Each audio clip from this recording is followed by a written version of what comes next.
9:30 সময় ঘটনা। আমি বাথরুমে গেছি, আমার মা ওই দুধ দিছে। আমার নাম হইছে আবেদা। বাচ্চারা তো আপনি না? বাচ্চার নাম কি রাখছে? বাচ্চা নাম আহিনাই, যাই আত্মা আজকে ছুটি দিব। আমার মা ওই দুধ দিছে, পায়খানা হয় না, বাথরুম হয় না কইরা বাথরুমে গেছি। 1 ঘন্টা না আধা ঘন্টা না বইয়া আসছিলাম। আমার মায়ের টান গেন্দা দিয়ে গেছি, আমার মা কইছে যে গেন্দা দিয়া যা, কিন্তু বাথরুমে যা। আমার মাও কি করছে, বাথরুম থেকে আইছে, তো কি গেন্দি তো গেন্দা যে মহিলা নিয়ে গেল, মহিলা তো গেন্দা দিয়ে গেল না। আমি এইটু খুদে বিছাই ঘুমে বিছাই নাই, তো গেন্দা নিয়ে গেছে গামাইতাল বলে। মহিলা কি করেছে? ওনাকে চিনে না, জানে না, দিল কেন? ও ছেড়ে বলছে কি আমার বাড়ি হইছে বাজিত খিলা, ও বাজিত খিলা আমার ভাই বউরে নিয়েছি সিজার করা নেই কেন, এটা বলছে। ওর ভাই বউ কি কোনটা? এটা আমি তো আর চিনি না রে ভাই, আমি তো কখাই না বুকাই দিছে নাকি দিছে, আমি তো বাজিত খিলা বলছে। হ্যাঁ বাজিত খিলা স্কুল ঘরে বলছে। বাপ মারা গেছে, ভাই ঢাকা থাকে। আমার গেন্দা বাচ্চা নিয়ে দিব, তোর বাচ্চা নিয়ে দিব। মানে সারা আটটার উপরে আর কি বাজে, আমার বাচ্চার আমার ভাতিজা ওরা মনে করেন যে এখান থেকে এক মহিলা নিয়ে গেছে গা। আমরা নিচে 2টা সিসি ক্যামেরা আছে সিঁড়ি নিচে, এই সিসি ক্যামেরার মধ্যে মহিলারা আমরা দেখতে পাচ্ছি। কিন্তু আমাদের প্রশ্ন হইতেছে, আমরা 3 তলায় রুম নিছি, 3 তলায় সিসি আছে, কিন্তু হাসপাতাল কর্তৃপক্ষ আছে, দারোয়ান আছে, অনেক স্টাফ আছে, ঠিক আছে। কারণ 3 তলায় যে সিসিটা যখন ওই মহিলাটা শিশুটা বাইরে বসে, তো সিসি আর ওর ফেস একদম ফেস টু ফেস, তাহলে আমাদের ওর ফেসটা আমাদের একদম ক্লিয়ার আসে। কর্তৃপক্ষ বলতেছে যে সিসিটা নষ্ট। আমাদের কথা হচ্ছে এটা প্রাইভেট হাসপাতাল, সরকারি হাসপাতাল না যে কোনো খোঁজ খবর নিবে না।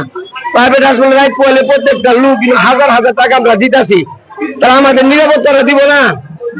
এখানে যদি কোনো একটা লোকের যদি এরকম আরো অভিযোগ আমরা শুনি নাই, আমরা জানি না, আমরা হাসপাতাল কর্তৃপক্ষের হ্যাঁ এটা জানি না, আমি আমার নলেজে নাই।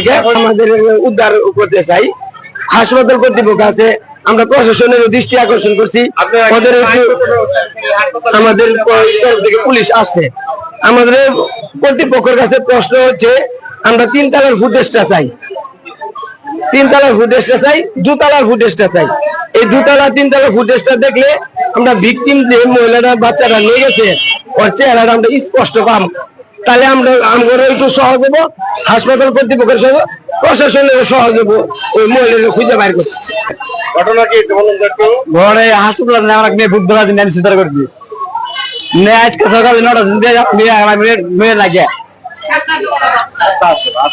এই হাসপাতাল কতদিন থেকে আছেন? আজকে আছে 3-4 দিন। কে নিয়ে গেছে আপনার মেয়েকে? একটা মেয়ে লোক বলবেন, একটা মহিলা হাসপাতাল ঢুকছিল, লোকজন থাকলে কি লোকজন বাথরুমে গেছি, হাসপাতাল থেকে যাইতাম, এত টাকা কিনিং বাড়া নিছি, হাসপাতালে নিরাপত্তা লাগে নিরাপত্তা না এখন তারা হাসপাতাল কর্তৃপক্ষ কি বলছে বলুন তো? হাসপাতাল আমার তো কিছু সিদ্ধান্ত নেয় না, ক্যামেরা ফুটেজ আছে না? আমার সব আমার সিসি ক্যামেরা আছে, আমার সিসি ক্যামেরা নাই, তো নষ্ট আমার মধ্যে নষ্ট যাইছে। আপনার নাম কি? মেয়ে বাচ্চা। আপনার নাম কি? আমার নাম ফিরোজ। বাসা কই আপনার? ঘটনা সম্পর্কে আমাদের অবস্থান, রোগী আজকে রিলিজ হবে, ঠিক আছে, কথা 3 দিন আগে 25 তারিখে সিজার হয়েছে। এখন আমাদের প্রশ্ন হইলো যে গতকাল 11টা থেকে এই মহিলাটা আসছে রোগীর রুমে থাকছে, রোগীর পাশের বেডে থাকছে, সবার সঙ্গে ওঠা বসা করছে। আজকে সকাল 8:30টার সময় বাচ্চা নিয়ে চলে যা, এবং রোগী বাথরুমে যা, ওয়াশরুমে যা, রোগীর যে ননদ আছে এবং শাশুড়ি আছে তাদের সম্মুখ থেকে, তাদের কাছ থেকে বাচ্চাটা কোলে নিয়ে সে চলে যায়। সেই ক্ষেত্রে আমরা কিভাবে বুঝতে পারবো যে এই লোকটা যে কালকে থেকে আজ পর্যন্ত থাকলো, অপরিচিত লোক, আমাদেরকে হসপিটাল কর্তৃপক্ষের কাউকে অবগত করে নাই যে আমাদের রুমে যে একটা অপরিচিত লোক আসছে, কে বা কারা আমরা চিনতেছি না, আমাদেরকে জানাই নাই এবং আমাদেরকে অবগত করে নাই। আমরা কিভাবে বুঝতে পারবো যে এই লোকটা, মহিলাটা রোগীর আত্মীয় স্বজন কিনা বা অপরিচিত লোক, এটা আমরা কিভাবে আইডেন্টিফাই করবো? তা আমাদের এখানে অনেকে অনেক ধরনের প্রশ্ন করতেছে যে দারোয়ান এইখানে অ্যাভেলেবল লোক আসে, দারোয়ান কিভাবে জিজ্ঞাসা করবে যে আপনারা কোন রুমে যাবেন, কোন রোগীর কাছে যাবেন? এটা আসলে সম্ভব না জিজ্ঞেস করা। অ্যাভেলেবল লোক আসে, এখানে অ্যাভেলেবল রোগী আমাদের এখানে অপারেশন হয়। আমি প্রশাসনের কাছে এবং সাংবাদিক ভাইয়ের কাছে আমি সহযোগিতা চাচ্ছি। এটা আমাদের হসপিটালের মানকে ক্ষুণ্ণ করার জন্য এরকম একটা চক্র আছে।